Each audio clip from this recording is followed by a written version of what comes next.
को 90 सेकंड में कैसे प्रभावित करें। लेखक हैं निकोलस बूथमैन।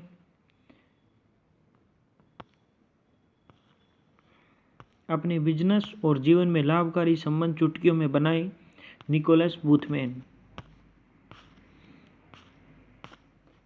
यह बुक। आभार। मैं फ्रांसिस जेवियर मल्टून को धन्यवाद देना चाहता हूँ, जिन्होंने मेरे दिलो दिमाग में इस पुस्तक के बीज बोए। माइक फ्रीडमैन को धन्यवाद कि उन्होंने अपनी बुद्धिमत्ता से उन्हें सींचा। पीटर वर्कमैन को इस बात के लिए शुक्रिया कि उन्होंने उन्हें धूप दिखाई, और वर्कमैन की मेरी संपादक मार्गेट हेरेरा को भी धन्यवाद, जिन्होंने उन्हें शबाब तक पाला पोसा। स्विनी एजेंसी स्पीकर ब्यूरो के डेरेक स्विनी के सतत समर्पण, सलाह और मित्रता के लिए उन्हें बहुत खास धन्यवाद। निरंतर उत्साह के लिए ब्रायन पामर, डॉन जोकिंस, सुजन मास्टर्स और अमेरिकी नेशनल स्पीकर्स ब्यूरो की टीम के प्रति दिली कृतज्ञता। मेरी और लेस्टर स्टैनफोर्ड को हार्दिक धन्यवाद, जो 3 दशक से भी ज़्यादा अरसे से इस किनारे पर मेरा स्वागत और सही दिशा दिखा रहे थे। विषय सूची। इसमें पहले प्रस्तावना में शुरुआती 90 सेकंड अति महत्वपूर्ण है। खंड 1, बुनियादी बातें। पहला, मल्टून के नियम। कोई असफलता नहीं, सिर्फ फीडबैक है। खंड 2 में आएगा नए नियम, मानव स्वभाव के साथ जुड़ना, लड़ो या भागो प्रतिक्रिया को ख़त्म करना। तीसरा, इसमें विषय रहेंगे नज़रिए, बॉडी लैंग्वेज और सामंजस्य पर काम करें। चौथा, मस्तिष्क की भाषा बोलें। पांचवा, इंद्रियों के साथ जोड़ें। तीसरे खंड में व्यक्तित्व के साथ जुड़ना। छठा पॉइंट है व्यक्तित्व को पोषण दें, अपने कारोबार की प्रकृति को जानें, अपनी शैली को खोजें। खंड 4 में संबंध बनाने से संबंधित 9वां पॉइंट, संवाद के तार खोल दें। 10वां पॉइंट, लोगों से बात कराएं। 11वां, सही नीति खोजें। 12वां, महान वक्ताओं के रहस्य। 13वां, शो चलता रहेगा। समापन, यहाँ से हम कहाँ जाएं। पहला, प्रस्तावना। शुरुआती 90 सेकंड अति महत्वपूर्ण है। यह पुस्तक किसी नई व्यावसायिक अवधारणा के बारे में नहीं है। यह तो इस बारे में है कि आप 90 सेकंड या इससे कम समय में अपने ग्राहकों, सहकर्मियों, अधिकारियों, कर्मचारियों और नितांत अजनबियों के साथ जुड़ना सीखकर कारोबार और ज़िंदगी में ज़्यादा सफल कैसे बन सकते हैं। किसी भी मुलाकात पहले 90 सेकंड सिर्फ अच्छी पहली छाप छोड़ने का अवसर ही नहीं होती है। किसी भी मुलाकात के पहले चंद पलों में आप किसी व्यक्ति के सहज बोध और उसके मानव स्वभाव से, उसकी गहराई से, अंदर बुनी प्रतिक्रियाओं से जुड़ते हैं। शुरुआती पन्नों में हमारा अवचेतन बचाव बोध सक्रिय ही हो जाता है और हमारा दिमाग तथा शरीर यह तय करता है कि दौड़ना है या लड़ना है या बातचीत करनी है। इसी समय तय किया जाता है कि सामने वाला व्यक्ति अवसर लगता है या जोखिम, वह मित्र है या शत्रु। यह पुस्तक आपको सिखाती है कि उन पहले चंद पलों में किस तरह के त्वरित निर्णय लिए जाते हैं और आप उनसे कैसे फ़ायदा उठा सकते हैं। एक बार जब आप इन पहली बाधाओं के पार निकल जाते हैं और विश्वास स्थापित हो जाता है, तो आप इंसान के स्तर पर या ज़्यादा स्पष्टता से कहें तो व्यक्तित्व के स्तर पर एक दूसरे से जुड़ना शुरू कर सकते हैं। मैं आपको बताऊंगा कि आप कैसे यह पता लगा सकते हैं कि आप जिससे पेश आ रहे हैं वह कौन और क्या है और उससे कैसे जुड़ा जाए, साथ ही उसे कैसे प्रेरित, प्रभावित व राजी किया जाए। दूसरों के साथ जुड़ने की एक प्रतिक्रिया होती है। सबसे पहले तो आप बुनियादी इंद्रियों के साथ विश्वास जमाते हैं, फिर भी आप व्यक्तित्व के साथ तालमेल बनाते हैं। इसका परिणाम यह होता है कि आप एक संबंध बना लेते हैं। हर संबंध में लगभग अनंत संभावनाएं होती हैं। मैं यह बात कैसे जानता हूँ? अनुभव से। आज मैं जहाँ हूँ वह उस जगह से लाखों मील दूर है जहाँ मैंने शुरुआत की थी। यह उस जगह से काफ़ी दूर है जहाँ मैं अपनी जीवन यात्रा शुरू करते वक्त पहुँचने की उम्मीद कर रहा था। मैं अपनी सफलता का काफ़ी श्रेय लोगों के साथ जुड़ने की अपनी योग्यता को देता हूँ। मैंने लोगों को बेहतरीन दिखाने में 25 बरस लगाए हैं। मैं एक अंतर्राष्ट्रीय फैशन और विज्ञापन फोटोग्राफर था। इस अनुभव ने मुझे बहुत सिखाया कि लोगों को आकर्षक कैसे बनाया जा सकता है। मैं सिर्फ पेशेवर मॉडलों के फ़ोटो खींचने की बात नहीं कर रहा हूँ। मेरे कमरे के सामने व्यवसायी, संगीतकार, जेट पायलट और किसान सभी आए थे और मैंने उनसे प्रत्येक को न सिर्फ उनके सर्वश्रेष्ठ स्वरूप में प्रदर्शित किया, बल्कि ऐसा महसूस कराया मानो वे सारी ज़िंदगी आत्मविश्वासी और करिश्माई रहे थे। जो भी इंसान कैमरे के सामने आता है उसका एक चेहरा, एक शरीर और एक नज़रिया होता है जिसके माध्यम से संदेश पहुंचाना होता है। मेरा काम उस संदेश को रूप देना था और मैं सामने वाले को अपने चेहरे, शरीर, नज़रिए, आवाज़ और शब्दों से प्रभावित करके यह काम करता था। इस पुस्तक में आप सीखेंगे कि अपने चेहरे, शरीर, नज़रिए, आवाज़, शब्दों और भाषाई संरचनाओं के साधनों का इस्तेमाल करके आप 90 सेकंड या इससे कम समय में एक अच्छी छाप कैसे छोड़ सकते हैं और अपना संदेश कैसे पहुंचा सकते हैं। मैं आपका फ़ोटो नहीं लेने वाला हूं, लेकिन मैं उस चित्र को बदलना चाहता हूं जो आपके मन में है।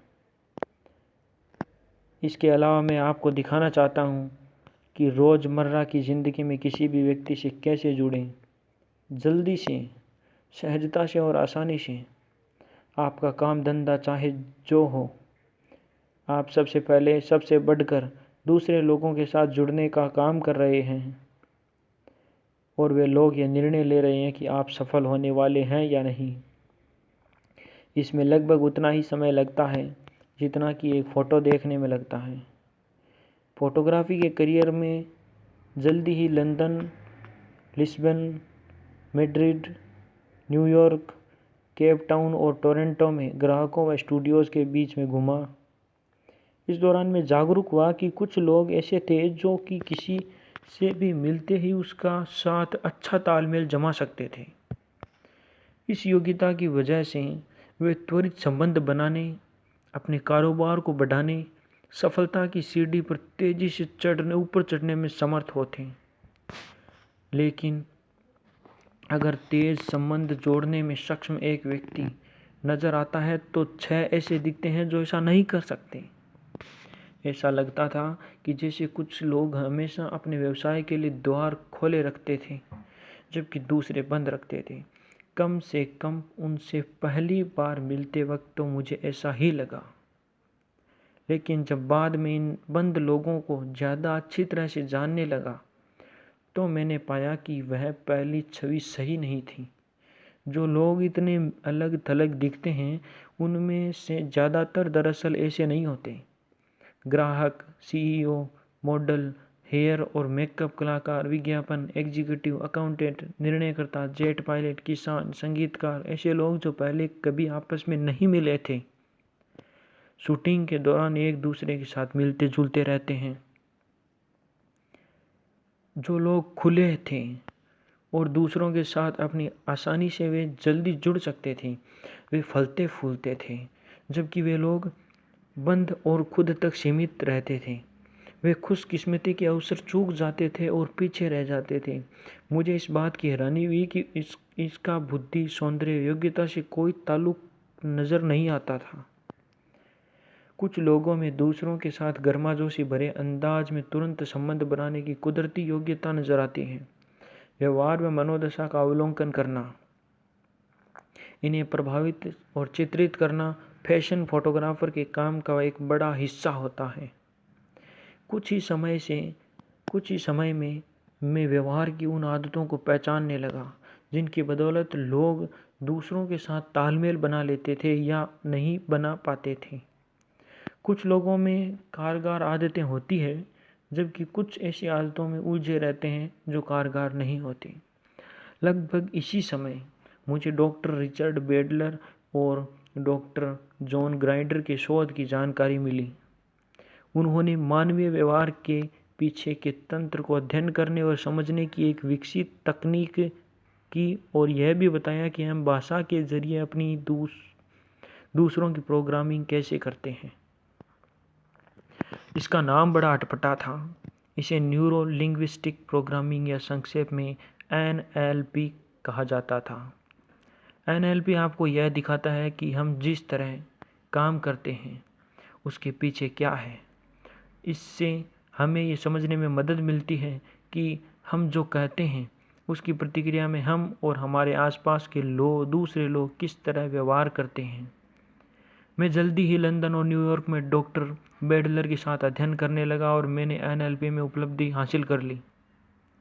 इसके बाद मैं जिन लोगों से हर दिन मिलता था उनके व्यवहार की आदतों का अवलोकन करना मेरे लिए ज़्यादा आसान हो गया। मैं सटीकता से यह भी समझ सकता था कि अच्छे लोग व्यवहार की योग्यता वाले लोगों की नीति उन लोगों से कैसे भिन्न थी जिनमें योग्यता नहीं थी। जब मैं ज़्यादा सफल हुआ तो कॉलेज और क्लब मुझे फैशन तथा विज्ञापन फोटोग्राफी पर व्याख्यान देने के लिए अक्सर आमंत्रित करने लगे। वैसे कुछ ही समय बाद एक रोचक बात भी हुई। मैं अपने 1 घंटे के व्याख्यान में फोटोग्राफी की बात 5 मिनट करता था और 55 मिनट इस बारे में बोलता था कि लेंस के दूसरे सिरे पर खड़े आदमी से कैसे जुड़ा जाए और उसका सहयोग कैसे हासिल किया जाए। जल्दी ही मुझे उड्डयन कंपनियों, कॉलेजों, अस्पतालों, संस्थाओं में यही व्याख्यान देने के लिए आमंत्रित किया जाने लगा। फोटोग्राफी संबंधी 5 मिनट की बात को हटाने के बाद जल्द ही मैं संसार भर में फैली बहुत सी बड़ी कंपनियों में व्याख्यान देने जा रहा था।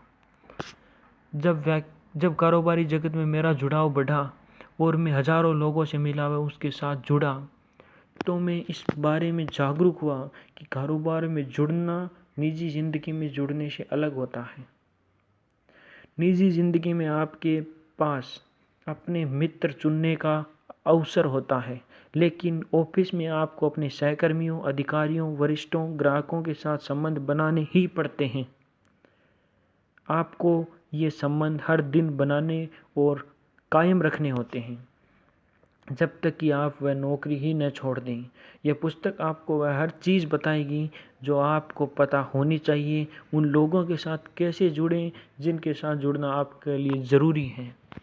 आप अपने मित्र तो चुन सकते हैं, लेकिन अपने सहकर्मी नहीं चुन सकते।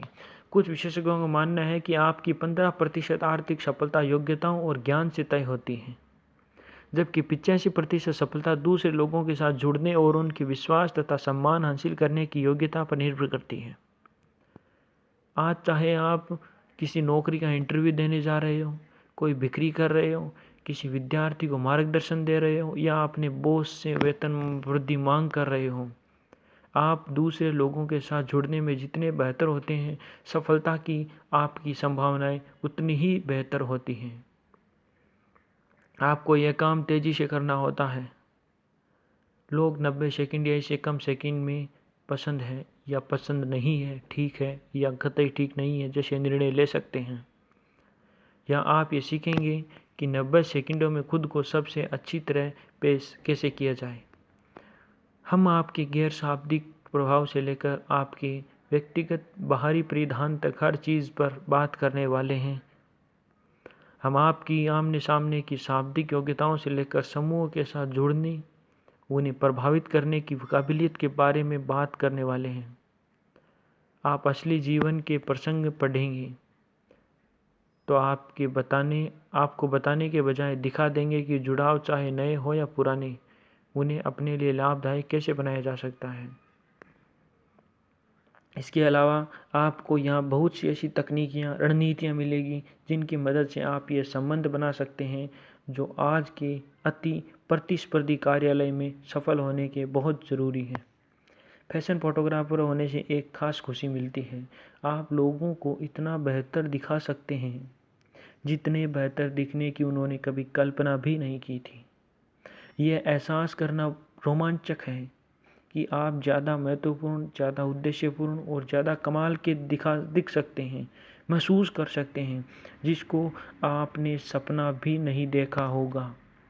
हालांकि सारे समय आप अपने सच्चे स्वरूप में ही रहेंगे। यह पुस्तक नकल बनने या किसी व्यक्ति की तरह नाटक करने के बारे में नहीं है जो आप नहीं है। यह तो विश्वासों व जीवन मूल्यों की आपकी आंतरिक प्रकृति और उस बाहरी संसार के बीच की लाभदायक कड़ी बनाने के बारे में है जहां आप काम करते हैं। यह पुस्तक एक मायने में मेरे फैशन फोटो जैसी है। आप खुद को जिस तरह देखते हैं यह उसे बदलने वाली है। यह पुस्तक आपको दिखा देगी कि आप अपने शरीर, अपने दिमाग, अपनी आवाज़ और सबसे बढ़कर अपनी कल्पना का पूरा लाभ कैसे लें, ताकि आपको एक महत्वपूर्ण प्रतिस्पर्धी लाभ मिल जाए। आप हर संबंध की संभावनाओं को अधिकतम कैचअप कर सकें। यह संबंध व्यवसाय के क्षेत्र में व्यक्तिगत हो या फिर सामाजिक हो। खंड 1, बुनियादी बातें। प्रजाति के रूप में हम सहज बोध से साथ साथ रहने के लिए प्रेरित होते हैं। इसके अलावा हम जीवन में सुरक्षित रहने, विकास करने और व्यवसाय करने के लिए लोगों का दिल जीतने के लिए भी प्रेरित होते हैं।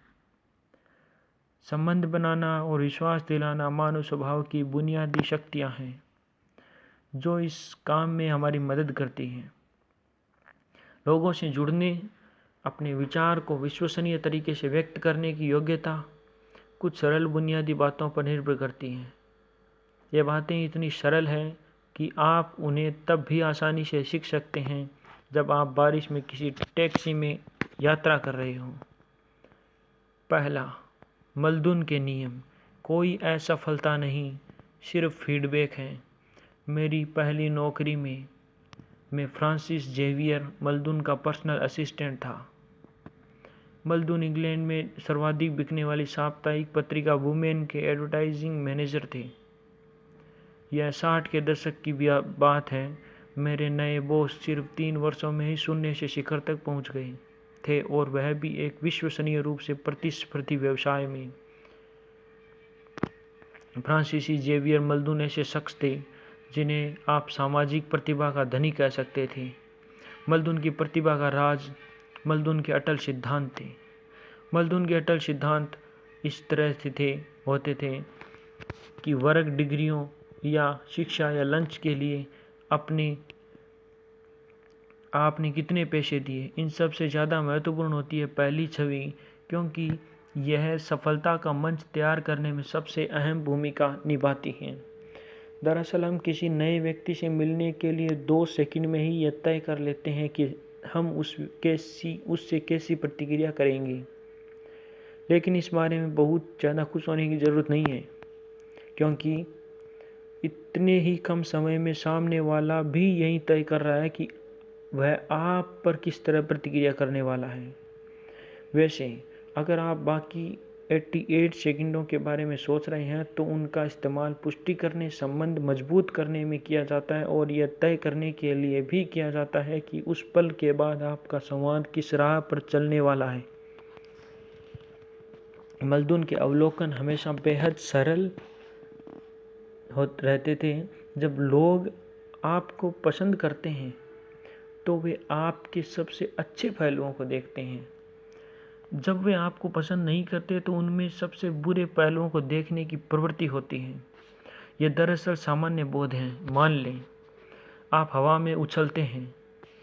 अगर कोई ग्राहक आपको पसंद करता है तो वह शायद यह मानेगा कि आपके उत्साह की निशानी है, लेकिन अगर वह आपको पसंद नहीं करता तो वह शायद सोचेगा कि इससे यह साबित होता है कि आप मूर्ख हैं।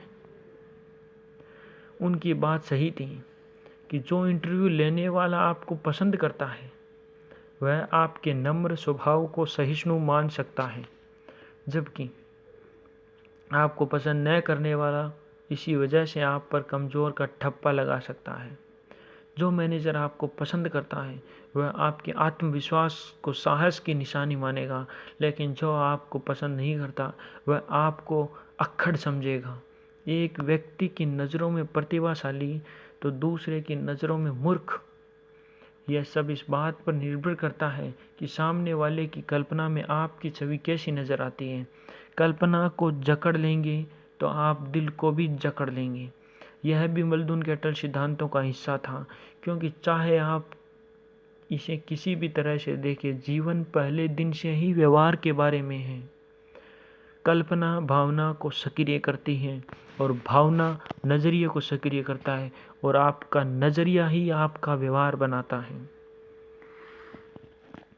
मुझे आज तक फ्रांसीसी जेवियर मल्दून जैसा दूसरा कोई इंसान नहीं मिला।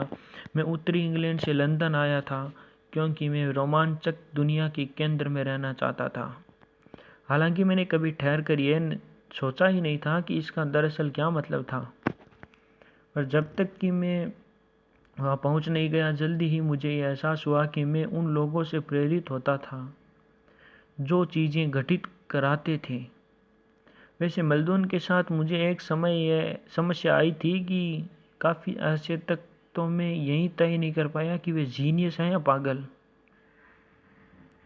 मल्दून जीनियस थे, लेकिन मुझे ये पता चलने में थोड़ा समय लगा कि उनके प्रभावी होने की क्या वजह थी। वास्तव में मुझे उनके लिए जो काम करने पड़े उनमें से कुछ में तो मुझे ज़रा भी समझदारी नज़र नहीं आई।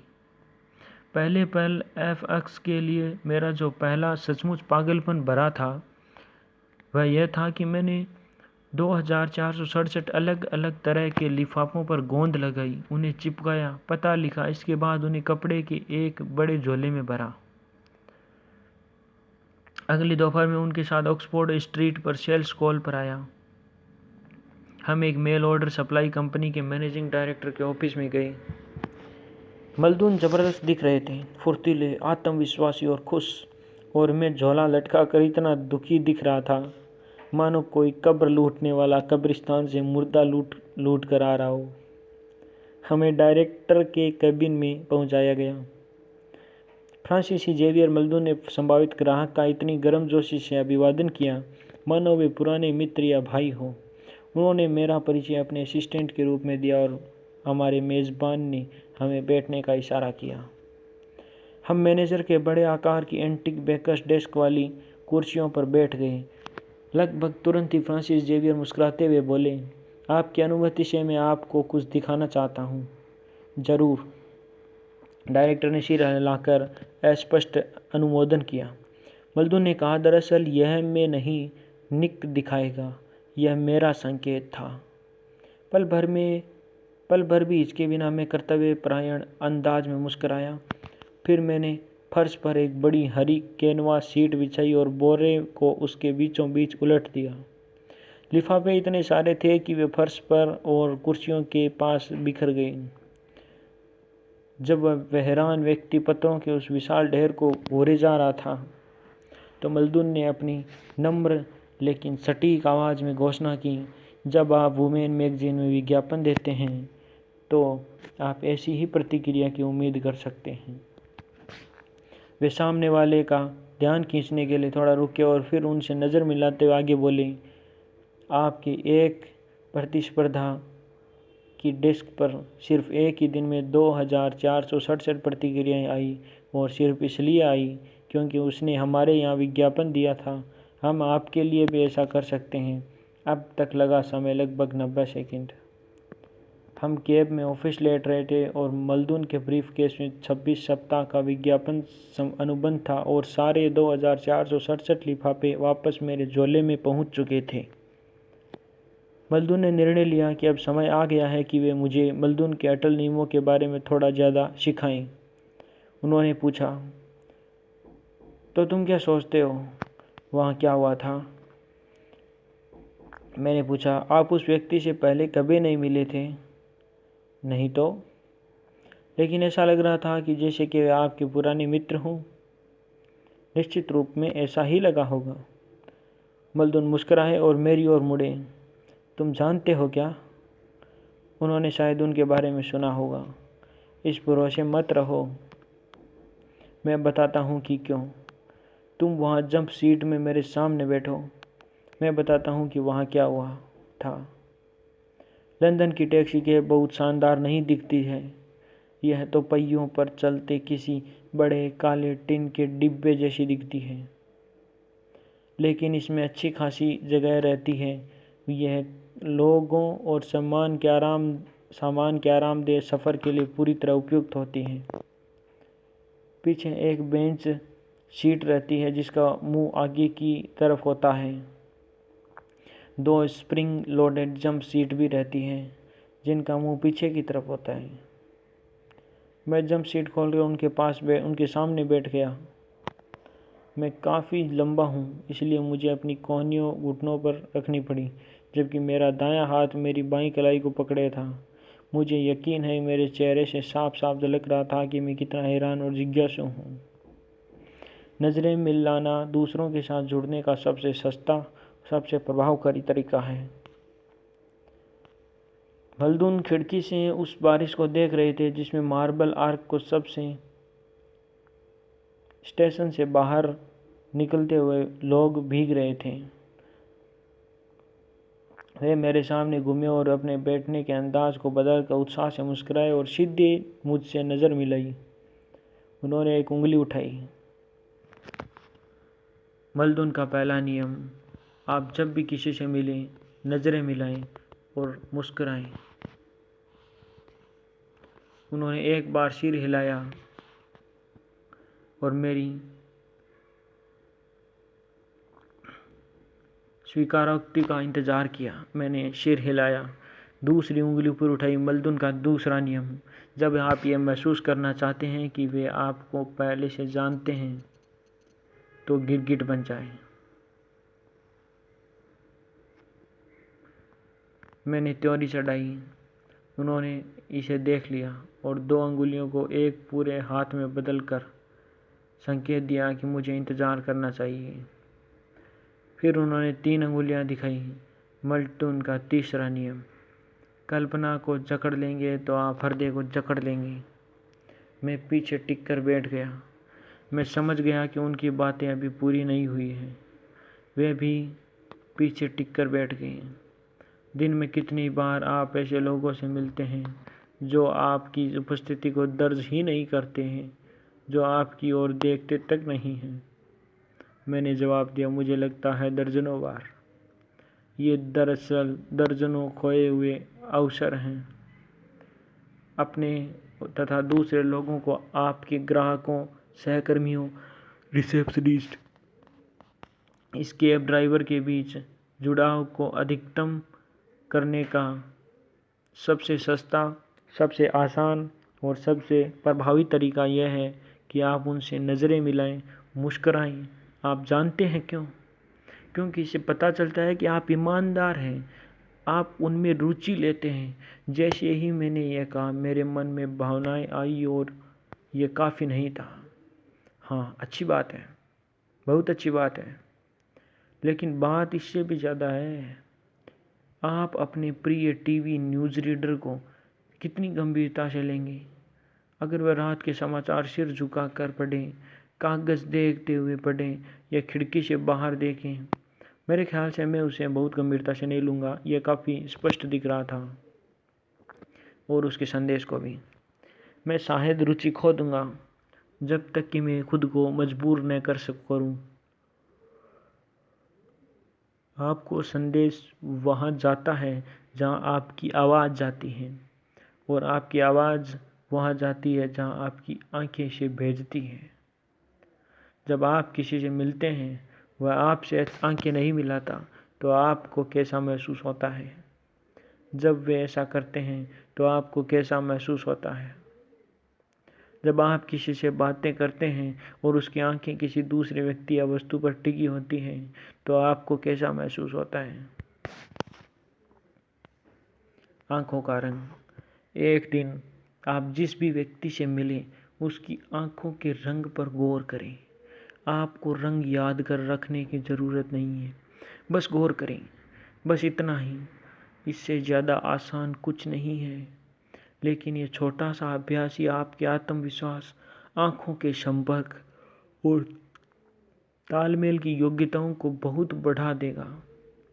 जबकि आप कोई भी डराने वाला काम नहीं करेंगे। ग्राहकों के साथ तालमेल बनाने के लिए इस अभ्यास का एक दिलचस्प रूप यह है कि आप ग्राहकों के संपर्क में आने वाले कर्मचारियों से भी ऐसा कराएं। उन्हें यह बताएं कि आप यह पता लगाने की एक सर्वे कर रहे हैं कि आप नीली आंखों वाले ग्राहकों की ज़्यादा सेवा करते हैं या भूरी आंखों वाले की। फिर उन्हें इस क्षेत्र में काम करते देखें। इसमें रेस्तरां, बैंकों, होटलों में चमत्कार हो जाता है। बच्चों के लिए भी इसका एक संस्करण है। इसमें थोड़ी रिश्वत माफ़ करें, पुरस्कार शामिल है।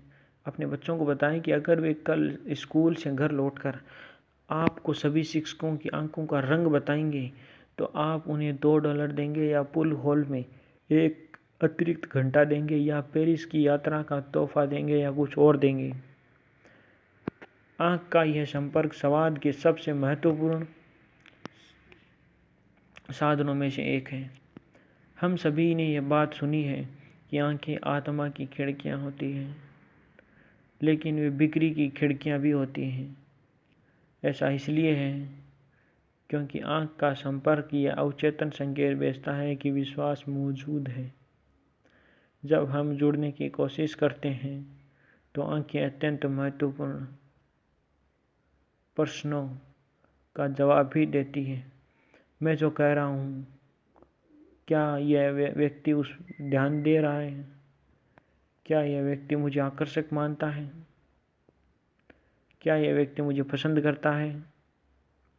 सामाजिक और ऑफिस के माहौल में आँखों के संपर्क में सूक्ष्म परिवर्तन बहुत कुछ बयां कर देते हैं। मिसाल के तौर पर, जब किसी आंखें सिकुड़ी होती है तो उसका सिर एक तरफ हल्का सा झुका होता है और नीचे होता है, लेकिन इसके बावजूद वह आंखों का संपर्क कायम रखता है। तो ये किसी बहुत गोपनीय, यहाँ तक कि अंतरंग मामले पर बातचीत के आमंत्रण का संकेत हो सकता है। आंखें श्रेष्ठता का भाव जब सिर उठा हो, या शत्रुता का भाव जब निगाहें जमी हुई और अटल हो, भी व्यक्त कर सकती है। इसके विपरीत दूर देखने से कमजोरी, कतराने का संकेत मिल सकता है। इसलिए जब आप किसी ऐसी चीज़ पर बात कर रहे हो जो आपके लिए महत्वपूर्ण है तो इस बारे में जागरूक बने कि आपकी आंखें सामने वाले को क्या बता रही हैं। मल्दून ने सीधे मेरी आंखों में देखा और कहा, नरमी से धीरे धीरे कहा, आंखें आपके संदेश को वजन देती है, दिशा देती है, केंद्रित करती है, अर्थ प्रदान करती है। उन्होंने मुझे घूर कर कहा, देखा। मैं दूर देखने लगा। उन्होंने पूछा, समझ गए? हाँ, मैंने तेजी से हिलाकर कहा। तो फिर मुस्कुराओ, उन्होंने कहा। मैंने एक नकली मुस्कान दी। उन्होंने पूछा, यह क्या है? मैं मांग के अनुसार नहीं मुस्कुरा सकता, मैंने कहा। तुम मिथ्याभिमान के शिकार हो, है ना? डर लगता है कि कहीं मूर्ख न दिखने लगो। मैंने कहा, हाँ। देखो, बेहतर है कि तुम सीख लो। उन्होंने कहा, आंखें मिलाना ही एकमात्र सामाजिक संकेत नहीं है जो हम दे सकते हैं। अपने चेहरे को सबसे अच्छा बनाने का सबसे तीव्र मुस्कुराना है। मुस्कुराओगे तो संसार तुम्हारे साथ मुस्कुराएगा, और तो तुम एक तरह से यह ऐलान करोगे कि मैं मिलनसार हूँ, मैं खुश हूँ और मैं आत्मविश्वासी हूँ। मिथ्याभिमानी को सफलता की राह में आड़े मत आने देना।